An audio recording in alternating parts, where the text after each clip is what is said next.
Welcome back to Live Zone Sports. Mozzie here with you. What's going on, Live Zone? What are we doing?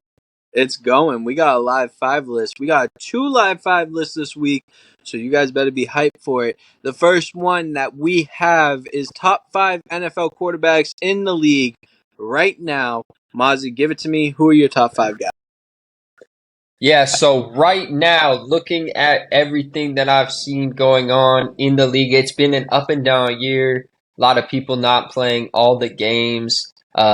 People going down with injury. Key quarterbacks that we thought would be in it for the long run this year, going down with injuries or not playing up to their full potential. So let me start off this list with my number 5 quarterback, which is going to be Lamar Jackson leading the Baltimore Ravens.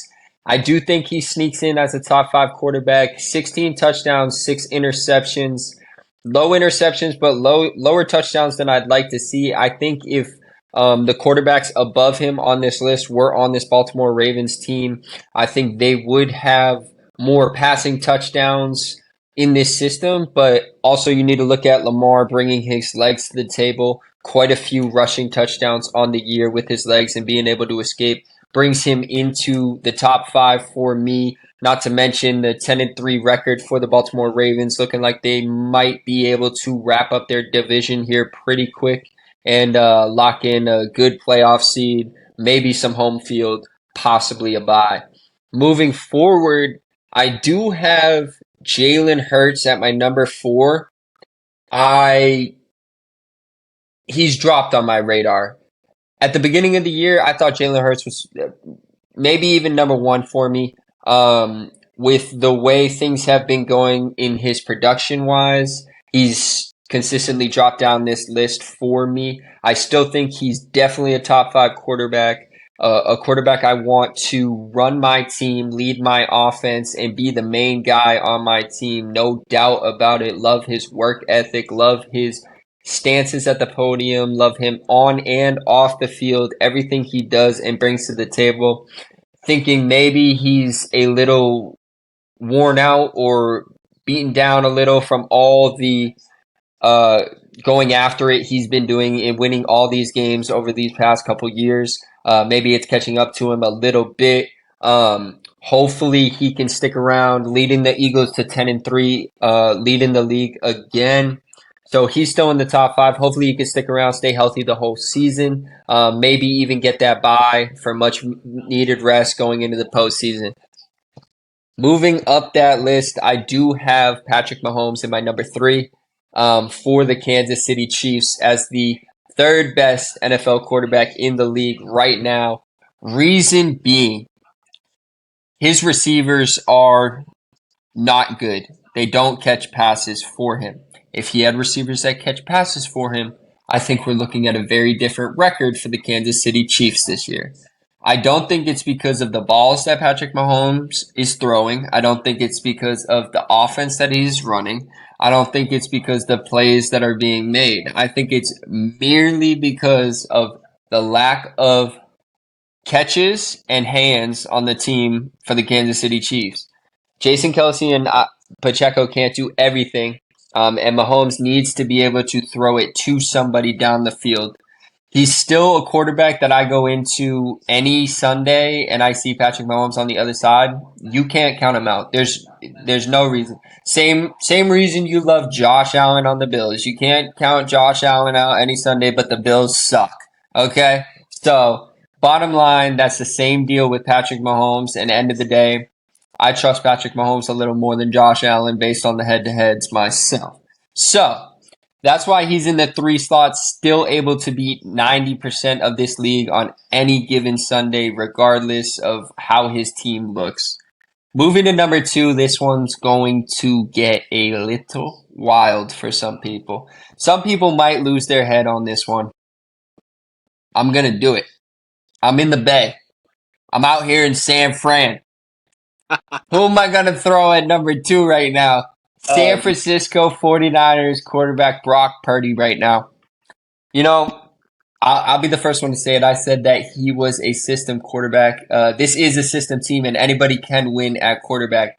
He is proving to still, even with that little 3 game stretch of hiccups, he is proving to be resilient, keep his head down on the prize, ready to go, and keep making the plays for his team. The man is looking at 25 touchdowns and 7 interceptions with a QBR of 117. Top 5 stats in the league for sure. Taking care of the ball. Plenty of touchdowns. CMC on that team helps tremendously for sure. It definitely opens it up. I understand that argument, but you still have to go out there. You still have to make the plays. You still have to show up every Sunday. You still got to be able to keep down the media, especially in the Bay. You got to be able to wrap it all together at such a young age for Brock Purdy and what's going on. This is truly great. He's playing out of his mind.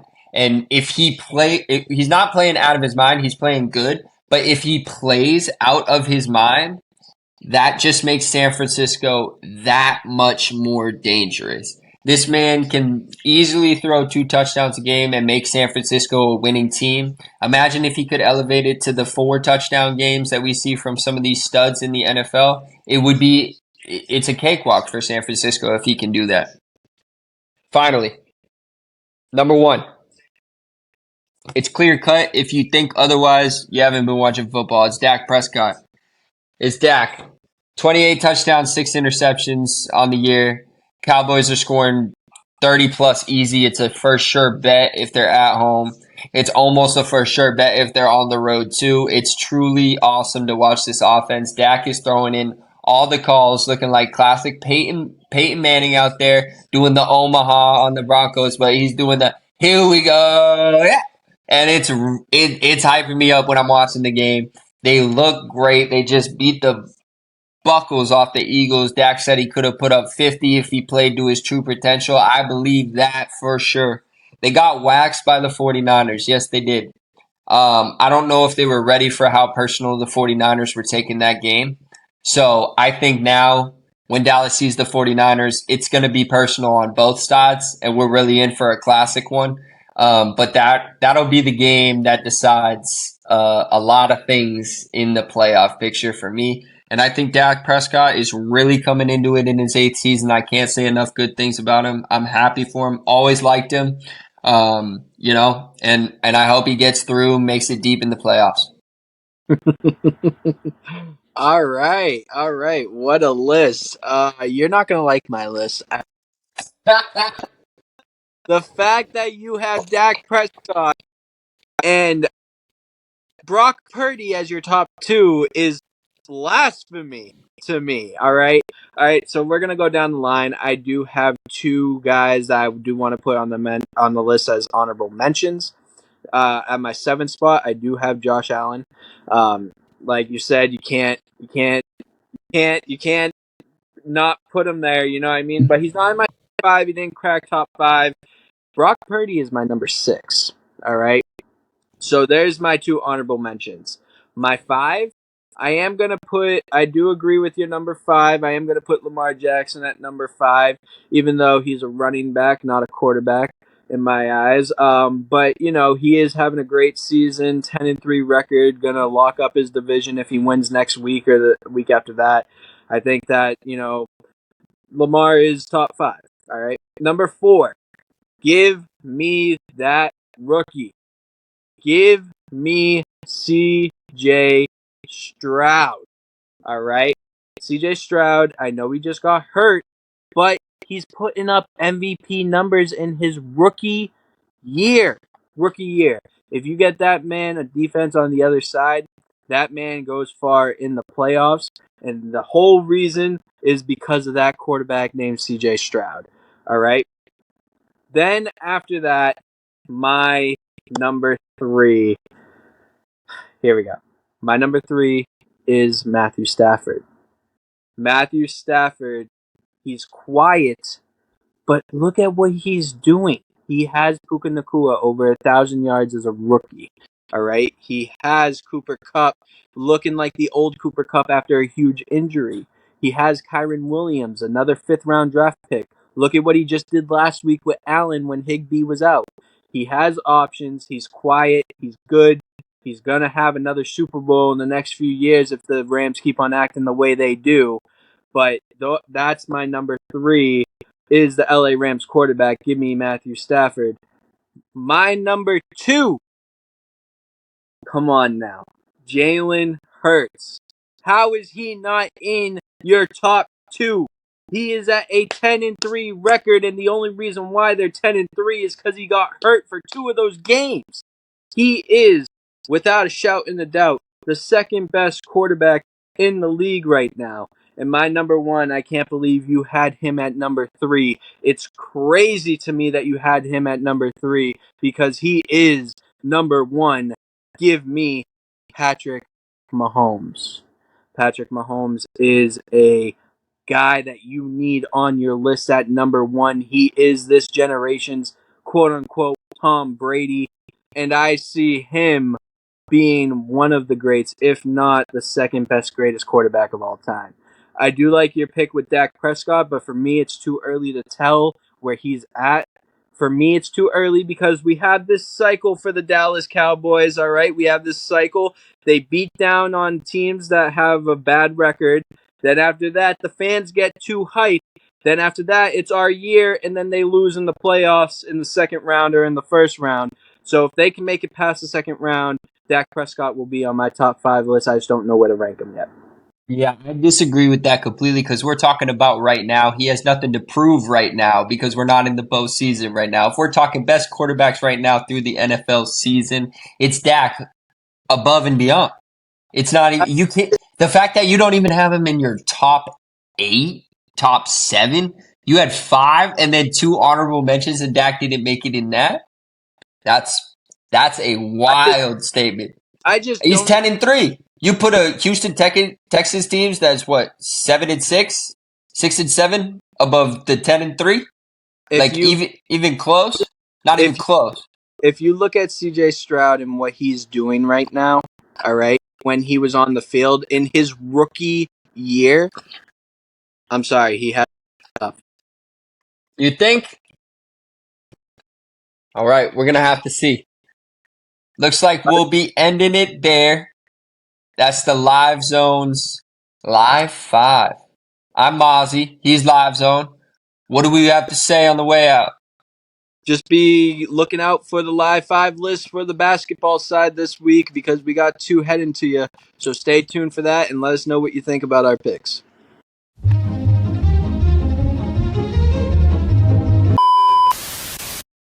And we back like we never left. I'm Live Zone, and I'm here with my co-host. I'll let you introduce yourself. What's up, everybody? It's Mozzie here, back, ready, extra Live 5. Let's get it. Yes, sir. And today we got who are the best NBA players 25 and under. Mozzie, I'm gonna let you start. Who do you got on your list right now?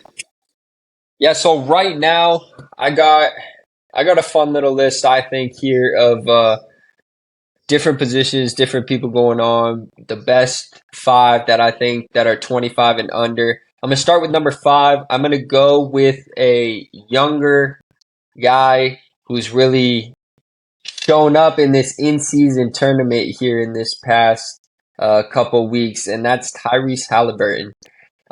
He is going to make it in this list for me right now.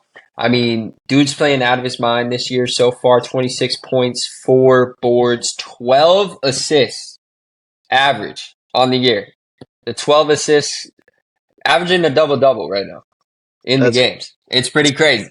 So, on his career, 17, 4, and 8 is what he really averages. So still not bad over his 2 years before this year. Really liking the confidence that's coming into his game, the way he's playing with his teammates. And I also like how he's leading the team. I think he's got a good head on his shoulders, and I could see him going far in this league. Moving forward up the list to number 4, I have Jaren Jackson Jr. on this list for me. I love the way he plays defense. I love what he brings to a team. It might not always show up on a stat sheet for the way this guy plays. In his stats, he's averaging 21, 6, and 2 this year, so nothing crazy, nothing blowing people away. But I think the energy the defensive presence, also with an offensive presence in there, the length, and his abilities on both ends of the floor, everywhere in the game, and his versatility is great. And that's why I think he's a top five under 25 and under right now.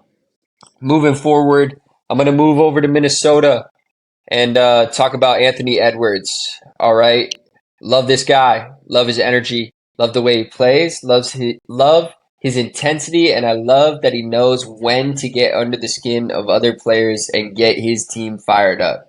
It's an intangible that can't be taught. You just got to know and understand the game and know how to play it under the radar while also being able to put up 25 whenever he wants. It's great. The kid's great, jumping out the gym. His dunks are amazing. The way he plays, his speed, ability to make plays, ability to be a threat on every single time he touches the ball. Three, driving the lane, passing it up to somebody, assisting them in the way, playing defense on somebody, locking somebody down. I mean, there's not a thing he doesn't know how to do and doesn't know how to do it well. The only thing that I think for him that hasn't translated is wins and making it into the postseason deep, which I do think will happen for him at some point in his career. Do I think it might happen with the Timberwolves? On paper, in the past years, I thought it should have, but I don't know what happened over there. So I think it might be a thing where he needs to team up with some other people, whether they come there or he leaves. Moving forward to my second overall, 25 and under, just hitting that cusp at 25. Our homeboy in Boston, Jason Tatum. All right. For 25s and under, I think Tatum is one of the best for sure that you can have to lead a team. I have had my own personal frustrations with Tatum and Brown as a duo for the Boston Celtics. Let's not get into that right now. I do think he's a great player for being 25 or younger. I just want to see the championships because I'm a Celtics fan, but overall his stats, this year 27, 8 and 4, can't really ask much more from a lead guy on that. If he got it above 30, even better, but 23, 7 and 3 on his career, a little low for me to talk about a superstar, but really four Eastern Conference Finals in a row at least, or 3 and 4 years. For a young guy, you can't really say that about any of these other guys on this list at all. So in the choice of winning, he moves up to number 2, but number 1, I'd trade Tatum for him. Luka Doncic. Give me Luka. Give me Luka. Dallas Mavericks. I mean, watching him, I want to see him live so bad. Because watching him, the game just looks slow. It looks like the game is playing him, it looks like.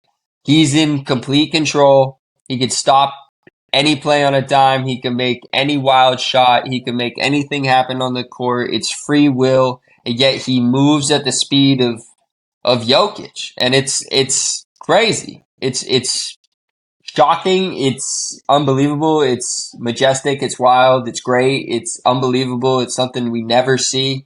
The man puts up averaging 32, 8 and 8 this year, 28 and 8 on his career. He's just cooking them. Got Kyrie on his side. I mean, it's a score fest out in Dallas every time they're on the floor, and I love watching Luka do his thing. It's amazing. So that's my 5. Wow. Okay. I did not expect to see a few people on that list, including your number 2, because I thought he was 26 until I looked it up. So I'm going to start over. You know me with my live 5 list. I always have my honorable mention. My first honorable mention, actually, my only honorable mention is Shea Gilgeous-Alexander. Shea is one of those guys where he can go out and get you a bucket whenever you need it, whatever type of way. Averaging 30 points a game, averaging 5 3-pointers a game. He's averaging 6 assists and 2 steals a game. So he's putting up those numbers for me. I just don't see those numbers translating into enough wins for that team right now. And to be the Oklahoma City Thunder of the normal, you have to go back to being one of those exciting teams that makes the playoffs every year at a 1 or 2 seed. I just don't see that with the OKC Thunder this year. I'd see them dropping a little bit more than what they are now. I like Shea, but he needs to start being a leader instead of just being a scorer. Um, then after that, my number 5, I have Tyrese Maxey. Come on, Tyrese Yeah, Maxey out in I like Philadelphia. that pick. Out in I like Philadelphia, that. 27 points, 4 rebounds, 6 assists, and averaging a 40.7% from the 3-point line is insane for a guy that was supposed to be a third or fourth option on this team this year.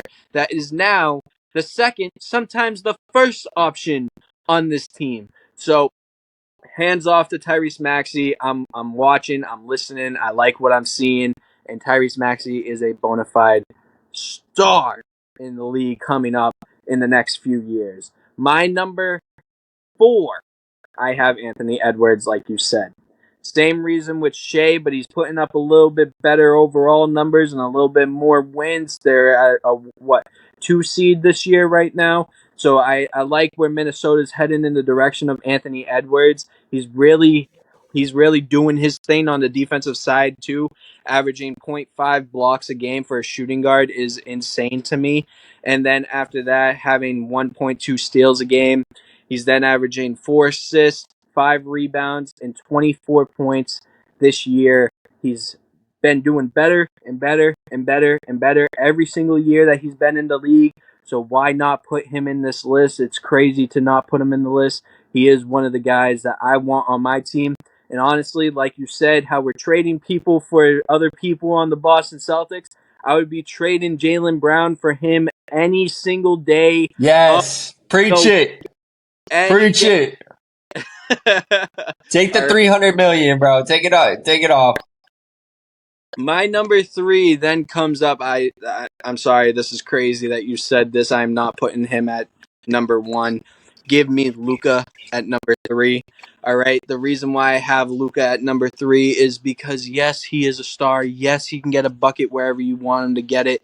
But the assists and everything like that, he's not always there on it. He's having a good year this year with it. He's averaging 8 assists this year, which is better than last year and better than the year before that. I have a feeling it's because he has a less uh, a less selfish point guard in Kyrie Irving than he did when he had Jalen Brunson on the team or Spencer Dinwiddie that needed a lot of shots to be a good player. So for that, I do like that, but he needs to show me more of it, and he needs to get some of these playoff wins because he's not in the playoffs long at all any year that he's been in the league. So for that reason, 32 points, 8 rebounds, 8 assists this year. I'm liking the numbers, but he is not my number 2. My number 2 goes to basically one of the best stars in the league right now behind my number 1. Give me Jason Tatum at number 2. I have him, like you said, 27 points, 8 rebounds, 4 assists, 1 steal, and then averaging 35.6% from the 3-point line. I like where it's going this year, a lot better than I liked it last year. He's showing improvement in being a leader. This team is looking good. Celtics are really looking like the team to beat in the NBA right now. It's just he is not my number 1 25 or under. My number 1, I didn't forget about him. Give me Tyrese Halliburton at number 1. This guy is Magic Johnson 2.0. I'm telling you, ladies and gentlemen, I have not seen a guy since Magic Johnson have over an average of 10 assists a game. It is crazy. I was watching last game and he had 6 points, but he had 15 assists. And I was like, yo, this guy's different. This guy can go out, get you a bucket, if you need it. This guy can look for the right guy on the offensive end if you need it, and he can go get you rebounds. He's lengthy enough to get steals on defense. The guy, when you're watching him, it's like watching like art. It really is. The guy is just the way he moves and the no look passes that he dishes out. I saw a pass to Bruce Brown the other day, no look alley oop, and I was just sitting there like, bro, wow, this guy is amazing. Tyrese Halliburton, we're going to be talking about him like he is the next big thing out in Indiana, and he is going to show us why he is Magic Johnson 2.0 and why the Sacramento Kings should have never given up on him. That's a great list. I love it. Halliburton's high. I thought you might have Jordan Poole on the list. Just kidding. Nah, I like the list. I like the Tyrese Maxey one slid in there. I would do him as an honorable mention to my list. So I respect that. I'm good with your list except for Halliburton way high. If you wanted to throw Tatum in front of Luka, I'm okay with that as well. But the Halliburton a little high for me. We're playing into potential on your list. Respectable. I'm playing off what we know and what we've seen. So it could go either way. But that has been the end of the second Live 5 list of the day. And just to let you know, if we're looking off of stats, Tyrese Halliburton has something that Jason Tatum and all of them don't have. He made it to What? the finals of the NBA Cup that LeBron's getting that banner for. So let's not forget about that. The in-season tournament, the greatest thing in sports. Wow. Let us know. Classic. Let us know what you think about our list. Let us know who you have on your list. Let's debate a little bit because I'm willing to debate about anything. But from what I've seen, Tyrese Halliburton, he's the only guy 25 and under that has a double-double averaging right now. So let us know. That has been it. We will see you soon in our next video. Have a great day. Peace.